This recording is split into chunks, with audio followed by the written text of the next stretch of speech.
O poder dos Estados Unidos após o fracasso no Afeganistão. Aqui no Área Militar, você pode anunciar seu negócio de forma segura e rápida. Conheça nossos planos. Entre em contato pelo Instagram, @areamilitaroff, ou pelo e-mail, contato@areamilitaroff.com. Por 30 anos, desde o fim da Guerra Fria, os Estados Unidos buscaram, sem sucesso, um propósito para seu agora incomparável poder global. Nenhum outro país, ou até mesmo bloco econômico, iguala a sua força militar, econômica e política combinada. Ainda assim, os Estados Unidos usaram mal esse raro momento da história, tentando e descartando vários fundamentos para um papel global, depois que a experiência revelou sua inutilidade ou impopularidade. Primeiro tentou o papel abrangente de nação indispensável, depois o papel de modelador e principal pilar de uma ordem mundial liberal, principal promotor de uma guerra ao terror global, protetor e promotor de governos democráticos, incluindo mudança de regime por força, e finalmente líder do lado democrático em uma disputa global entre governos democráticos e autoritários.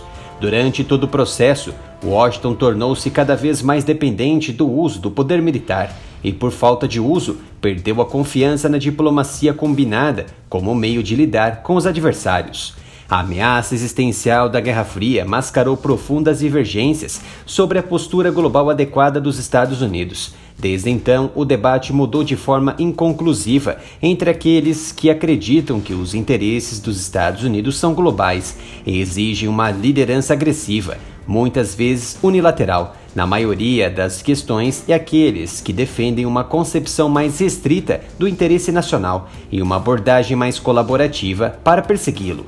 A questão mais difícil sobre o que constituem os interesses centrais vitais para a segurança nacional também permanece sem resposta. Apesar dessas divisões, o Congresso em grande parte abandonou uma voz séria na política externa, até mesmo em sua responsabilidade constitucional de declarar guerra. Além do comércio, o Senado conseguiu ratificar apenas um único tratado multilateral nos últimos 25 anos, rejeitando muitos que foram iniciativas próprias dos Estados Unidos, como o Tratado de Proibição de Testes Nucleares Abrangentes, ou que incorporam valores dos Estados Unidos, como o Protocolo sobre Tortura, Objetivos, o Protocolo de Kyoto sobre o Clima e até mesmo a legislação doméstica, restringindo o comércio internacional de tabaco. Talvez haja agora uma oportunidade para começar a acabar com este impasse, uma vez que a atenção muda aos erros táticos cometidos nas últimas semanas da retirada dos Estados Unidos do Afeganistão para o propósito de deriva e autoilusão dos 20 anos anteriores. O choque do fracasso na guerra mais longa da América pode fornecer um momento aberto para reexaminar a longa lista de intervenções anteriores e para reconsiderar a política externa dos Estados Unidos na era pós-Guerra Fria de forma mais ampla. Um primeiro passo para tal reavaliação seria reconhecer que o que aconteceu no Afeganistão coincidiu com a experiência passada. Em 2003, o cientista político Mi-Chin Pei examinou o registro de intervenções militares dos Estados Unidos feitas com o propósito de mudança de regime. Sua medida de sucesso foi se a democracia existia 10 anos após a partida das forças dos Estados Unidos ao Afeganistão. Dentre 16 esforços desse tipo, ele identificou apenas 4 sucessos: a Alemanha e Japão, após a Segunda Guerra Mundial, países altamente desenvolvidos que se renderam após a Guerra Total, e os minúsculos Granada e Panamá, onde os Estados Unidos fizeram intervenções rápidas de menos de um ano. O analista Pei publicou ainda seu estudo exatamente quando os Estados Unidos declaravam o fim do grande combate no Afeganistão e a transição para a estabilização e reconstrução. Apenas 8.000 soldados americanos estavam no Afeganistão na época. O que está claro agora, e deveria estar mesmo então, é que o Afeganistão não tinha nenhuma das qualidades que previam sucesso e todas aquelas que pressagiavam o fracasso, deixando de lado os casos especiais da Alemanha e do Japão e assumindo que o Afeganistão não seria uma democracia. A taxa de fracasso dos Estados Unidos era de 86%.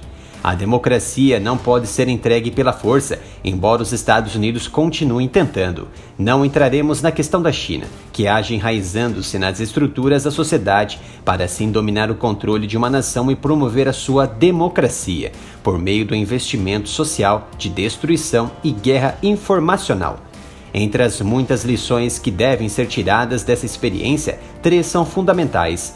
Primeiro, entre os interventores coloniais e pós-coloniais, os Estados Unidos são particularmente ruins em ignorar a história, a cultura e os valores dos países nos quais se intrometem, e isso não é um resultado de ignorância. Os indivíduos com conhecimento relevante simplesmente não estão presentes quando a política de nível nacional superior é feita. Rotineiramente, a história e a cultura são tratadas como pano de fundo ou contexto, e não como fatores críticos que determinarão o sucesso ou o fracasso, como fizeram, sem dúvida, no Afeganistão. Em segundo lugar, o que aconteceu no país não foi causado pela falta de boas informações de inteligência. Ao longo da história, a forma mais comum de falha da inteligência tem sido a falha de líderes civis e militares em ouvir o que não querem ouvir. No início de sua presidência, Barack Obama, por exemplo, encomendou um estudo de 60 dias para moldar a estratégia dos Estados Unidos no Afeganistão. O relatório descreve que a situação deixou uma coisa clara: a menos que o Paquistão pare de proteger o Talibã, nossos esforços para a estabilidade de longo prazo no Afeganistão estão fadados ao fracasso, foi o que reportou o relatório.